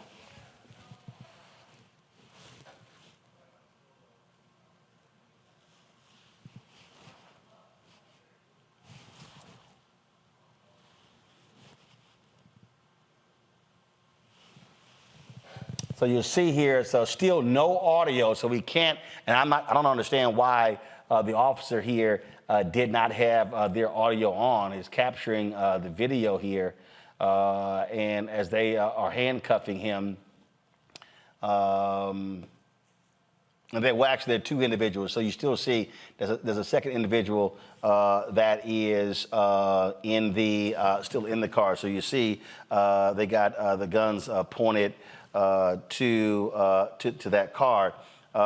This story here has gotten lots of attention, and now all of a sudden you see one of the gentlemen that was in the vehicle begin to take off, and you see now the cop pursuing him, and then this continues, this chase continues. First of all, is shocking the way cops normally operate, where he wasn't shot, because, we've seen that in the past when they begin to chase a suspect, then all of a sudden that person ends up shot again. So this is being investigated. So you see him with the stun gun, and then now all of a sudden you see this happen. Now, this is just stun gun, folks. So now all of a sudden you're going to see in the video what happens, and while you're seeing that, I'm going to show you because again, someone took this from another angle. This is what was how he's going to end up looking right here. Go to my iPad, and then you're going to go back to this video. Face is bloody and beaten. Now you go back to the video there. And you'll see they continue to tase him, and so you see his face there, but then trust me, this is going to actually get worse.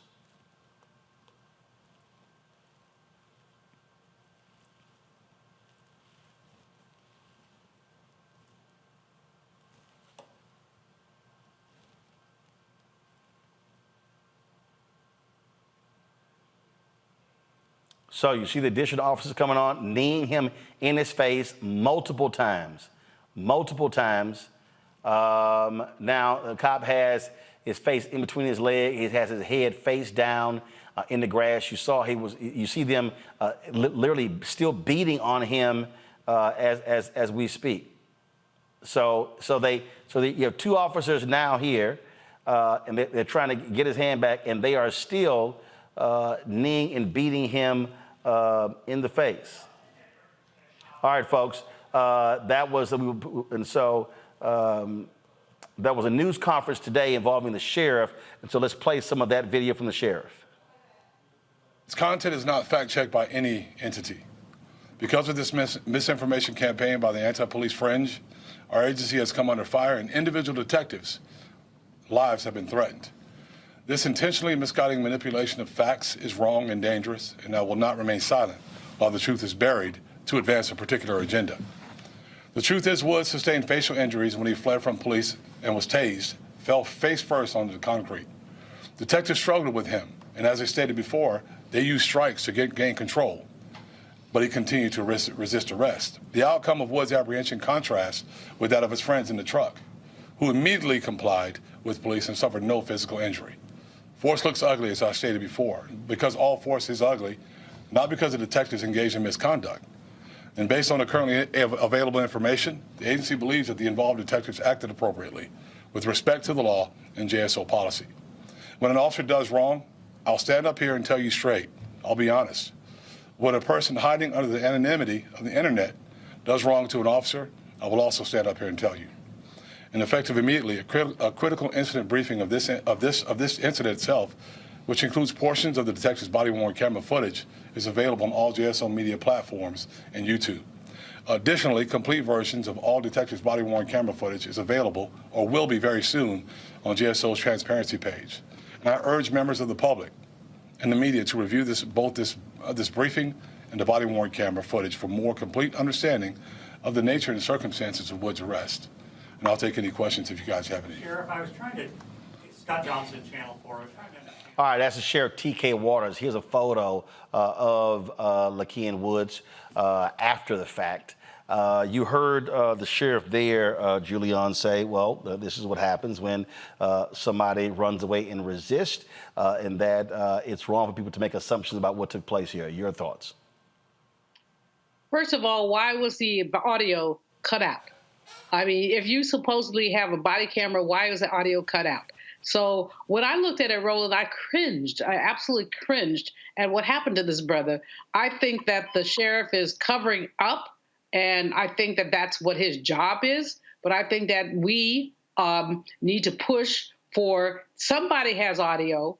What happened? Why was this man so brutally beaten?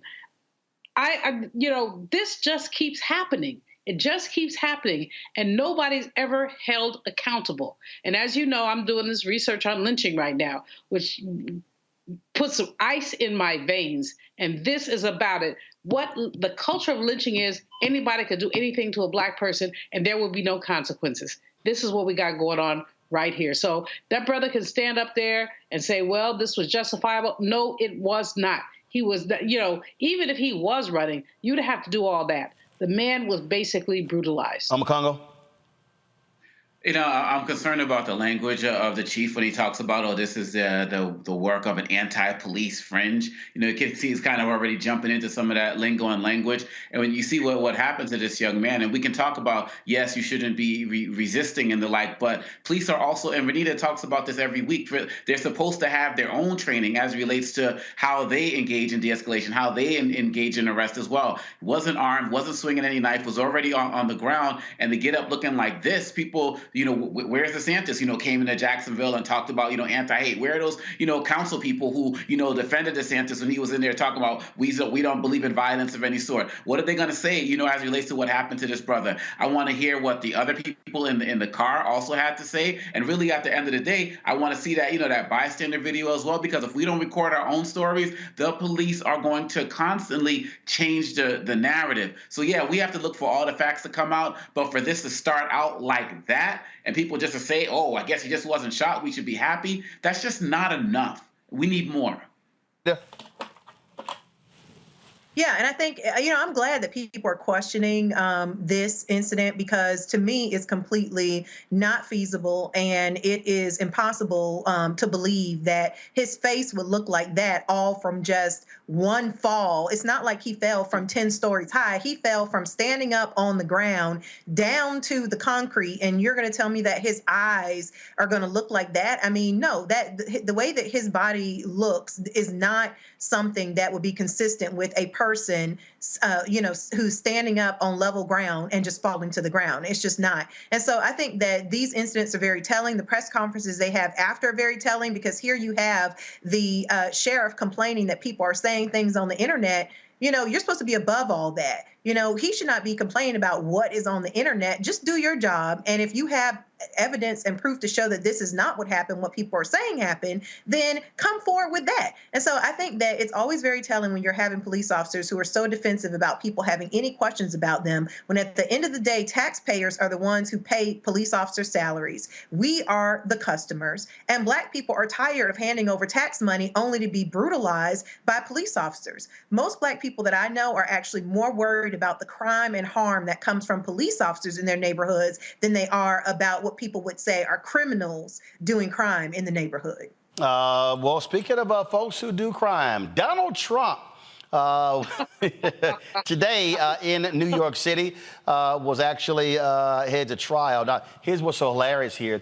His attorneys were questioning why there wasn't a jury. The judge was like, because y'all didn't check the box. Talk about how dumb they were. So it's going to be a trial by the judge. Now, last week, he already ruled that they committed fraud. Laid out, flat out, they committed fraud by overestimating what his properties were worth. In fact, now Donald Trump was like, oh, my defense is this is just real estate. This is the same guy who put on one of the sheets that he had a 30,000 square foot apartment in Trump Tower when it was really only 11,000. So maybe he's really horrible at math as well. And of course, Tish James, she spoke outside of the courtroom before it started, and boy, she made it clear he's going to be brought to justice. Do y'all have that sound for Tish James? All right, so Tish James, y'all, I was just laughing because Donald Trump, he spoke, blasted the judge, called Tish James racist, and all of that, and it was kind of like, really, player? Is that how we doing that thing? But she, of course, was sitting in court and just could not wait to jam him up. And with the judge ruled last week, and of course they're going to be appealing this, but the judge ruled last week to take the business licenses of the Trump organization, which would make it impossible for them to actually do business, to allow it to be governed by someone else. And so, I was just laughing today. And of course, it was great to see this video. There was a camera allowed in the courtroom. And Fox News, come on, guys, go to my iPad. Fox News is driving them crazy. Well, they actually had to show the scowling orange man in court. And it was hilarious. And then they were all questioning, well, how did that happen? How was that camera allowed in? Well, it was in. Y'all deal with it. And so we got to see him sitting behind that desk. I have been cracking up Congo because he is really mad. I mean, like, he really cannot handle that a Black woman is holding him as accountable. So Tish James, the New York State Attorney General, Fonnie Willis there in Georgia, dude ain't happy. Yeah, then Chutkin as well is going to be ruling on the gag order soon. Look, it's really amazing. And when we look at all of the different trials, whether it's the rape case, whether it's insurrection and the like, this is the one that actually hurts Trump the most because it goes to the heart of his ego. His whole profile, his whole life, his whole persona has been built on being this larger-than-life billionaire individual, who actually in real life couldn't do anything about his father's health and, blew much of the money that he got. And then the NBC came in with The Apprentice and helped him build his profile, which led to all of this other international financial attention. And the fact of the matter is this goes to the heart of who he is. He is not who he says he is. He's always been a habitual liar about his entire status. I mean, I can't believe that this guy got this far and we still haven't seen his tax returns. But now we got Letitia James and other people who are actually holding him accountable. He tried to stare her down, when he left to the room. But this man has continually been a fraud. And Republicans, this is your front runner. This is your front runner. And so what are you really going to do at the end of the day when you're going to constantly be getting these images, by the way, which Trump is going to be there because he's also trying to fundraise off of this because he's running out of money. What are y'all going to do with this man now? Y'all going to support him in the next debates? Y'all going to support that scowl every single day who won't even come and speak to y'all? So it's about time. They say justice delayed is justice denied. This has been delayed for far too long, but it's about time that we're starting to see the beginnings of some form of justice in multiple areas in Trump's life and the lives of his children. Ivanka shouldn't be allowed to do business in New York either. Renita, the fraud has been exposed. Absolutely. And it's really funny because somebody was talking about this case over the weekend, and there was a meme I saw that said, when it's tax time, Trump is saying that he basically owns a shack. But when it's time to get a loan, he is saying that he owns a beautiful mansion. And that's really what is at the heart of this case. I mean, the prosecutors are really going strong here for what they're asking for Trump. They are not only asking for damages, they're also asking that he not be allowed to be an officer on any corporation in the state of New York. And so you know what that means? That means that basically it's going to be very hard for him or anybody in his family to actually do business, because when you start a new business and you're filing with the Secretary of State for that state, you have to send articles of incorporation, and they require that you have officers, that you list people who are officers who are basically in charge of the company. Those are the people who control the profit, they control the expenses, they control everything about the company. And so if prosecutors get what they want, he essentially will be ruled out of doing any sort of business in New York. And we already know that it was previously reported that he already is at the point where he can't really operate any nonprofits in the state of New York. So they are really trying to handcuff him in a financial way extremely with this. And he just really hot and bothered, Julianne. I just love to see the whining. You're like, that racist woman, he been using that one. And she's like, yeah, but I'm about to get your ass. She's like, whatever. But Renita's right about the metaphor of handcuffs. I mean, it's so funny. I mean, his brand is everything for him. He doesn't care about the political so much. He really was a reluctant candidate. He ran to raise his profile. He didn't run to be president. He got to be president, and he plucked everything up. But basically, now, his brand is his wealth. And now we're learning, which some of us already knew, he didn't have any wealth, or he had a lot less than he said he did. Like the judge said, how do you get from 11,000 feet to 30,000? I mean, you can get from 11 to 12 or 11 to 13, but you basically up this stuff by a factor of 3. Nope to the nope, nope, nope. So he's sitting there looking like somebody whipped him with whatever, and he looks very uncomfortable, and he's going to continue to be uncomfortable because Tish James ain't playing. The sister is not playing. And anybody, I have a friend actually, a dear friend, who spent almost a year in jail because he lied on his mortgage application. That was all political, but he ended up spending a year in jail. So, if Tish James follows that playbook, the orange jumpsuit will come sooner rather than later. And if he wants to continue the campaign in an orange jumpsuit, and stupid Republicans want to continue to support someone in orange jumpsuit, that would be called their issue. But what we all know sitting here is that this man is a fraud. He's been a fraud. We knew he was a fraud. And now the covers are being pulled off. We wear the mask that grins and lies, that hides our cheeks and shades our eyes. Somebody's snatching the mask off his face. Love it. All right, y'all, got to go to the break. We come back. We're going to talk about Breast Cancer Awareness Month. That is next. Also, 7 years ago, we were there in Georgia for the Many Rivers to Cross Festival put on by Harry Belafonte and Sankofa. We'll show you some of that, as well as hear from Mr. B, of course, who passed away earlier this year. You're watching Roland Martin Unfiltered right here on the Black Star Network. When you talk about blackness and what happens in black culture, we're about covering these things that matter to us, speaking to our issues and concerns. This is a genuine people-powered movement. There's a lot of stuff that we're not getting. You get it, and you spread the word. We wish to plead our own cause. Too long have others spoken for us. We cannot tell our own story if we can't pay for it. This is about covering us. Invest in black-owned media. Your dollars matter. We don't have to keep asking them to cover our stuff. So please support us in what we do, folks. We want to hit 2,000 people, $50 this month, raise $100,000. We're behind 100,000, so we want to hit that. Y'all money makes this possible. Check some money orders. Go to P.O. Box 57196, Washington, D.C. 20037-0196. The Cash App is $RM Unfiltered. PayPal is R Martin Unfiltered. Venmo is RM Unfiltered. Zelle is Roland at RolandSMartin.com. All change is not growth. Right. But thoughtful change is real good fertilizer.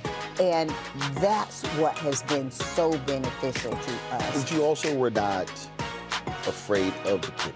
Roland, I'm a black woman in business. Come on, I don't care how I dress up. I don't care who I'm speaking with. I don't care what part of the world I am in. I still am a black woman in business. Being afraid of the pivot, being fearful of change is not what got me here. Respectful of change, respectful of pivot, yeah. Fearful? No, no.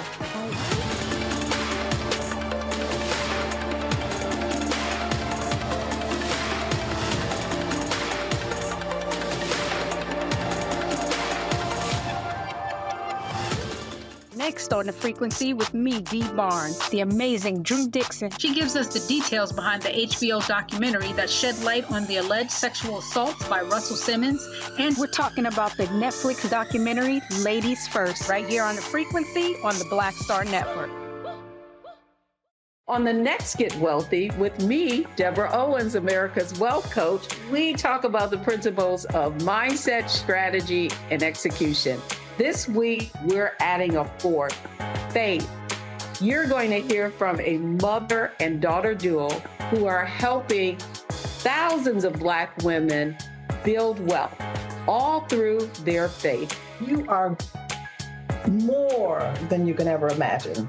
Not just obtaining things to show that, but seeing yourself. Making your faith work for you. That's right here on Get Wealthy, only on Black Star Network.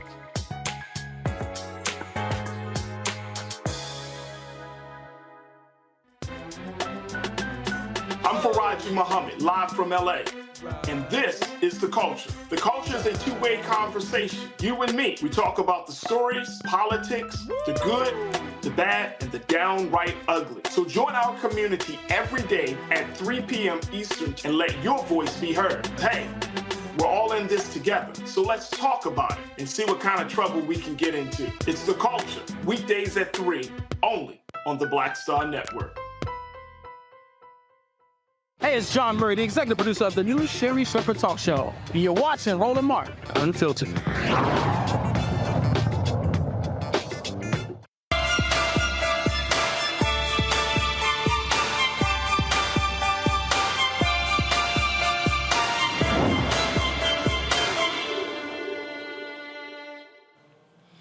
October's Breast Cancer Awareness Month. Annually, there are 255,000 breast cancer cases that are diagnosed yearly, and about 2,300 are men. Of course, when it comes to cancer-related deaths, breast cancer is #1 for women. There's a 1 in 8 chance of a woman developing breast cancer. Of course, it has the highest mortality rate of any cancer for women between the ages of 20 and 59. And of course, it obviously significantly impacts African Americans in numerous ways. Joining me now from Annapolis is the CEO and co-founder of Touch the Black Breast Cancer Alliance, Ricky Fairley. Ricky, glad to have you here. So obviously, so explain the concept of Touch the Black Breast.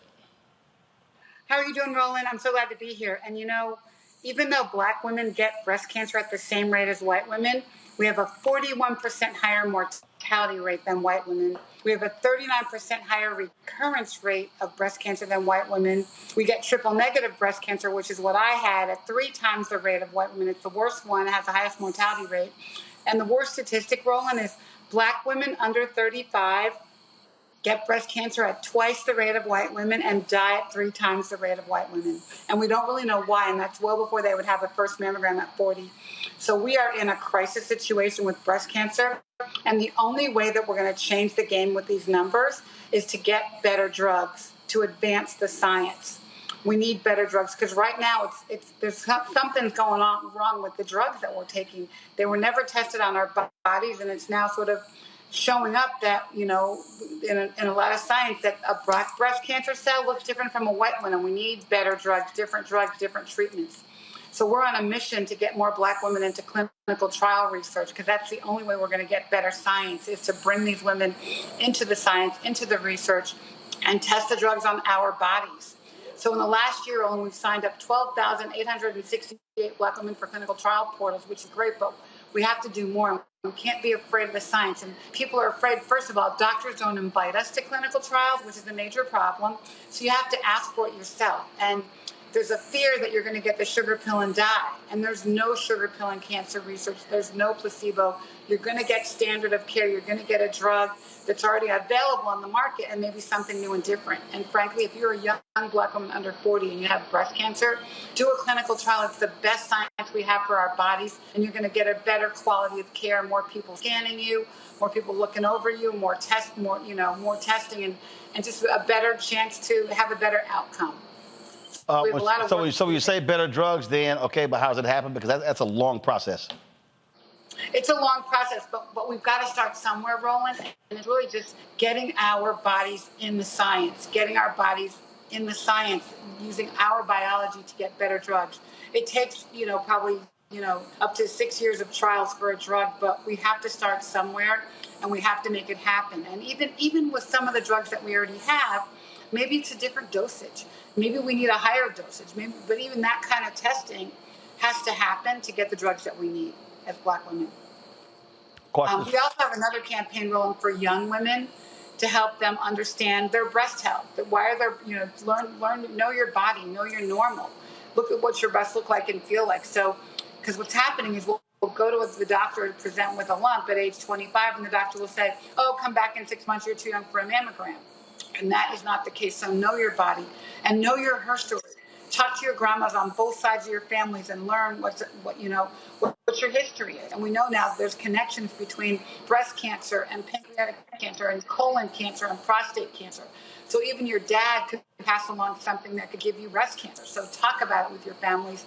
Talk about it with your grandparents, your parents, and if you don't know them, then err on the side that you're at risk. My daughter, we don't have a genetic mutation, but my daughter has had a risk assessment. She's 38, and she has a 35% chance of getting breast cancer in her lifetime. So she's going to have a prophylactic mastectomy because we have 3 years of family history. So there's things that you can do to save yourself and not get this horrible disease. All of our information is on whenwetrial.org. If you want to know about a clinical trial, whenwetrial.org. And for young women, go to loveofmygirls, GURLS.org. And we have lots of information, even a worksheet to help you sit down with your grandma who may not want to talk about it. Our families don't want to talk about health. And we have to. Rita?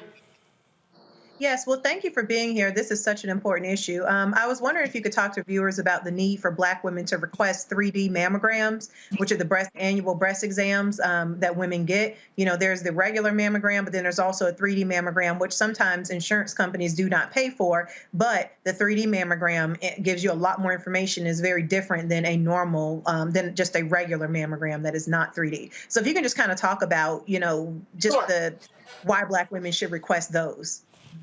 Sure. Well, Black women tend to have dense breasts, more dense breasts. And the only way you're going to know that your breasts are dense is from a mammogram. Also, younger women tend to have dense breasts. And guess what? With dense breasts, you're 4 to 5 times more likely to get breast cancer. So the way around it, a 2D mammogram is useless for us. We need a 3D mammogram. And really what you need to do is go to a facility that only provides 3D mammograms, and then your insurance has to cover it. So just look, find out where you're going and make sure that that's all they do is 3D mammograms. And there are many places like that now. And then your insurance will cover it for you. But it's critical to get a 3D mammogram. Julianne? Hey, Rix. How are you? For folks I'm good. How are you, Dave? Is a dear friend of longstanding, and I appreciate the work she's been doing around breast cancer. And her daughter, Haley, actually works with her in touch. And their family is just dedicated to ensuring that women know more about breast health. Ricky, there are a whole lot of misconceptions about breast health. What's the most, what's the biggest misconception that you would share with the audience and say, don't believe the hype? Well, people are afraid of research, Jules, and they think they're going to get the sugar pill and die, as I said earlier, and you're not. There is no sugar pill in breast cancer research. You're going to get standard of care. So you have to know, and all the bad things that happened in our history, they're all kind of out there, but that can't happen anymore. The FDA has so many constraints over clinical trials, and we can explain that to you. We have a great nurse navigator on our team that will help you understand how a clinical trial works if you want to talk about it. But You're going to be in a better situation if you do a clinical trial. You're going to get a better quality of care. You're going to get more scans, and you're going to get better treatment. And there is no sugar pill. You shouldn't be afraid of that. That Advil you took last week for a headache was in a clinical trial. That heart medicine I give my dog Harper was in a clinical trial. If you think about it, the iPhone 15 was in a clinical trial with people. So everything is tested, and it's secure, and it's a good thing to do. Makongo? I really appreciate the incredible work that you're doing. Going off of your comment about there is no sugar pill and the like, what are some of the words that you have been using that have convinced Black women to actually go and be a part of the trial that other people can do if they're trying to convince Black women to be part of these clinical trials as well? I'm sorry. What are the words? I'm sorry. Your question is, what are the words? Well, what were some of the things that you said to actually convince Black women that they shouldn't be afraid of the sugar pill and they actually should get involved in the trials if they were fearful? What have you done? What do you do to help change their minds? So, I have on our website, we have a bunch of videos of Black breasties talking about their trial experience and talking about how a trial saved their life. And frankly, my doctor gave me 2 years to live, and I'm on 12 because I took experimental drugs at the time. So it's really about hearing it from the voice of a breastie, like a voice of a breastie is a voice of trust. And hearing it from a woman who's had a lived experience with a trial makes it palatable and makes you say, okay, I can do that too. And frankly, even just using the words like that Advil you took last week was in a clinical trial, people say, sign me up because I don't want to die. You know what I mean? And I think it's just bringing it home and making it real for them, that we survive it. All right, then. Ricky Fairley, we appreciate it. Tell people the website where they can go. Thank you so much. Thank you so much for doing this every year for me, with us. All right. Thanks so much. Check your breasts that you love. I know you have a pair. All right. Appreciate it. Thanks a lot. Folks, got to go to break. We come back 7 years ago. We were in Georgia for the Many Rivers to Cross Festival, put on by Mr. Harry Belafonte. We'll show you some of that when we come back right here on Roland Martin Unfiltered on the Black Star Network. On the next A Balanced Life with me, Dr. Jackie, 2 facts that you need to be aware of. African American women have the highest diagnosis of breast cancer than any other group in the U.S. And young African American women are most likely to be diagnosed with one of the highest aggressive forms of breast cancer than all other groups. It is a disease that requires fast action, determination, and a whole lot of support. On our next show, we'll meet a young woman who's chosen an alternative path and approach to tackling this disease. And you'll hear from our medical and support experts on how to maintain balance through it all. We encourage exercise. We encourage, changing diet and making, all those personal changes. That's on the next A Balanced Life on Black Star Network. Next on the Black Table with me, Greg Carr. An hour of living history with Dr. Richard Mariba Kelsey, thinker, builder, author, and one of the most important and impactful elders in the African American community. He reflects on his full and rich life and shares his incomparable wisdom about our past, present, and future. African genius is saying that my uncle was a genius, my brother was a genius, my neighbor was a genius.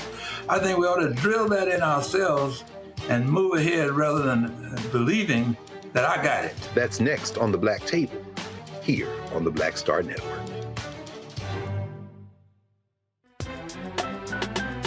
I'm Faraji Muhammad, live from LA. And this is The Culture. The Culture is a two-way conversation. You and me. We talk about the stories, politics, the good, the bad, and the downright ugly. So join our community every day at 3 p.m. Eastern and let your voice be heard. Hey, we're all in this together. So let's talk about it and see what kind of trouble we can get into. It's The Culture, weekdays at 3, only on the Black Star Network.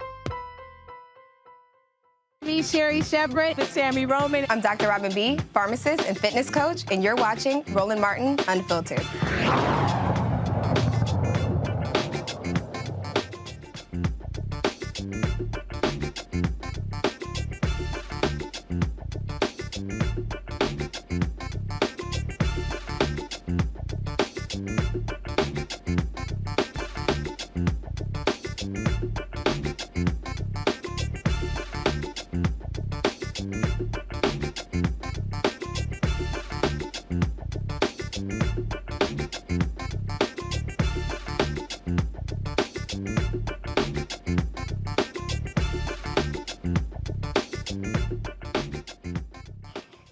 7 years ago, folks, we were in Chattahoochee Hills, Georgia, where the Many Rivers to Cross Festival took place over a 2-day period, October 1st and 2nd. It was put on by Harry Belafonte, Georgina Belafonte, and Sankofa. This is one of the photos for there. This was Mr. B, Michael Beard, and Rosario Dawson. We were there, of course, a focus on arts and activism. There were a number of sessions taking place there as well, and of course, a number of folks who also spoke. And so one of the folks who spoke there was, of course, my dear brother, Reverend Dr. William J. Barber. He addressed the audience, and here's just some of what he actually had to say. Specific enough. One son died. His spirit is revisiting us. Resistance is in us. That's why Rosa Parks sat on the bus. That's why we talk through Ferguson with our hands up. Our music says to us, ain't gonna let nobody turn us around. We only bow to the sound of justice. We only dance to the rhythms of freedom. We only bow to the cause of liberation. Ain't no bigot running for president gonna turn us around. Ain't no hatred gonna turn us around. Ain't no cop gonna turn us around. Ain't no mean person gonna turn us around. There's a song down in our spirit, and we can't bow. Not now, not ever. We can't bow. Not now, not ever. We can't bow. Not ever. We can't bow. Not now, not ever. We can't bow. Not now, not ever. Everybody over here, get involved. Everybody over there. Everybody right there. Everybody over here. Everybody right there. Everybody over there. And don't you ever bow to anything less than justice.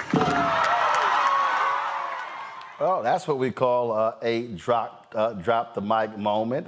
There were a number of artists who performed there as well. One of them, of course, Alice Smith. She sang her hit song as well. Yeah, Alice was blowing. Check this out.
There were a few words that was shared with the audience by Mr. B himself. Check this out.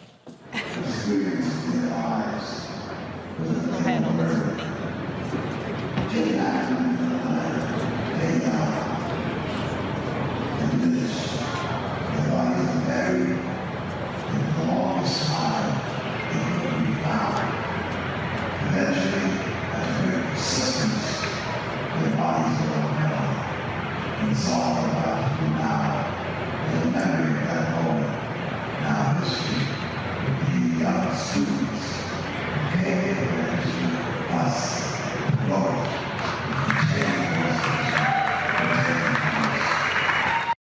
And it had been years, literally years, since Mr. B sang publicly. And he did so for those who were gathered there. We're going to just share some of that with you.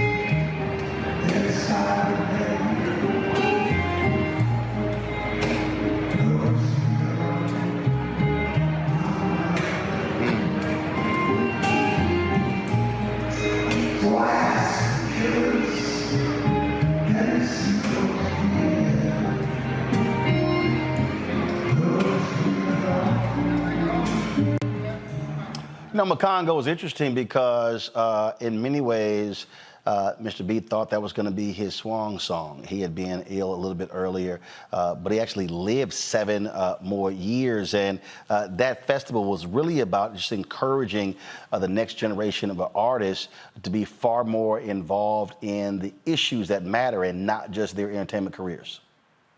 Absolutely. And for somebody who's given so much to, I mean, there's so many things that I respect about him and his activism, but the thing that I really love the most is his continual investment in young people, his continual ability to reach out to generation after generation after generation of rappers, of singers, even when people, had tension and, there was this or that, or, he always encouraged people to live by example and not use your art just to enrich yourself, but to make the entire planet better. I heard one of the things about Dick Gregory before he died. He said that, I wish I could have done more for the people.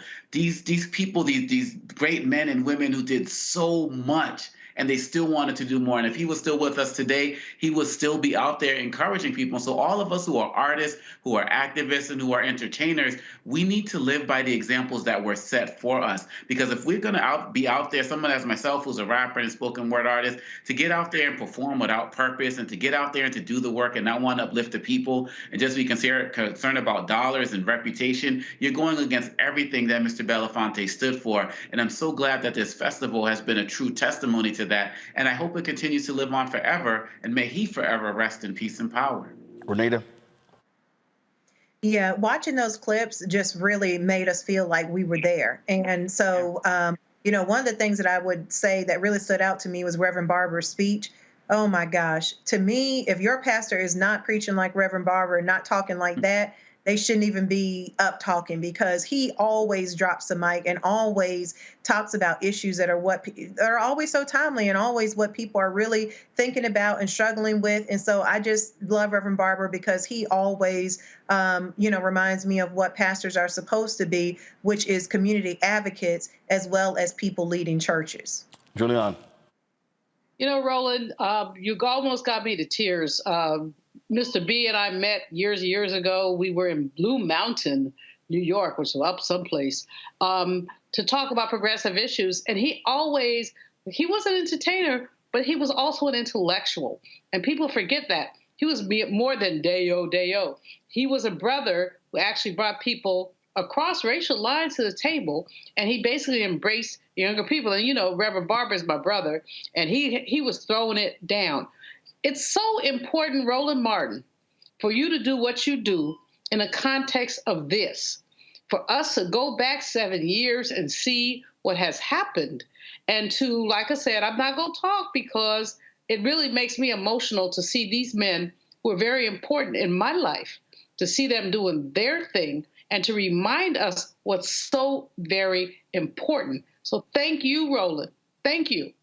And, Mr. B, I got on his nerves. I'll tell the truth. I got on his nerves. He says sometimes, just be quiet. Reverend Barber, I don't get on his nerves. That's a blessing. But these are brothers who stand in the gap between what is and what's supposed to be. What is and what's supposed to be. So thank you for sharing that. This, of course, is, first of all, I appreciate that. This is one of the photos of one of the sessions that took place. That was Aloe Black, Gina Belafonte's daughter, Mr. B, also Jesse Williams, that was there. And so we covered that. We covered that for when I was at TV One. And it was, you know, first of all, I wish a lot of my people had attended it, but it was great doing so. And I do hope people understand, to really underscore Julianne's point, this is why Black-owned media matters, because the reality is these type of things happen all the time in this country. And I can tell you, you didn't have a lot of mainstream media out there. You didn't have MSNBC cameras. You didn't have CNN there. It wasn't being simulcast. And so we were there. I remember there were folks at TV1 who were like, yo, why are y'all doing this?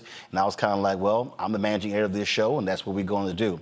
And so many of these things happen. And then, of course, then when you begin to look back, and again, 7, 8, 10 years, and really what happened, I was in a group chat, and Rashad Robinson actually posted the photo. And I was kind of like, yo, completely, you know, I didn't forget about it. But, of course, reminded me that that was today.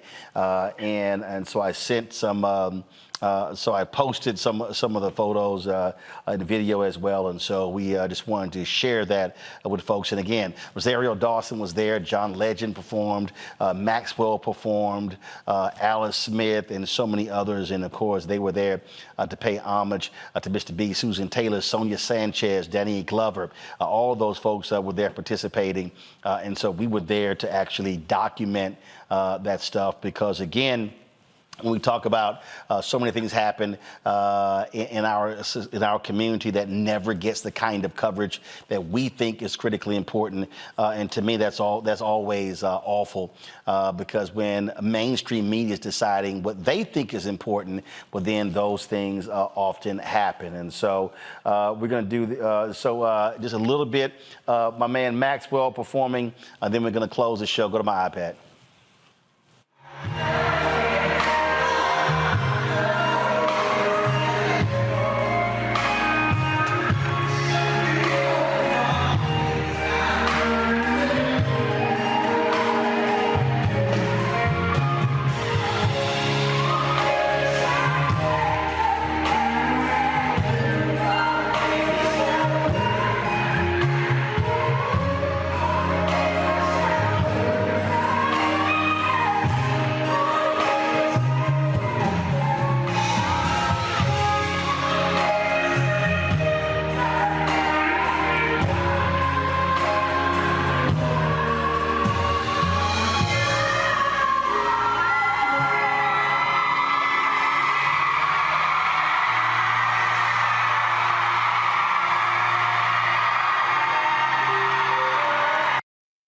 Again, a little under 6 months ago, Mr. B passed away. You know how we always honor him on this show. Of course, that portrait hangs in this studio as a testament to how we feel about him. And so, again, we shall appreciate him and his work. May he rest in peace. Folks, Renita, Omakongo, Julianne, really appreciate y'all joining us on today's show. Thank you so very much. Folks, y'all want to support us in what we do. Again, the stories that we tell, the things that we remember, doesn't happen without your support. Doesn't happen unless we're there to document these stories and cover these stories. And so your support matters. Our goal is to get 20,000 of our fans contributing on average $50 each a year. That's $4.19 a month, 13 cents a day.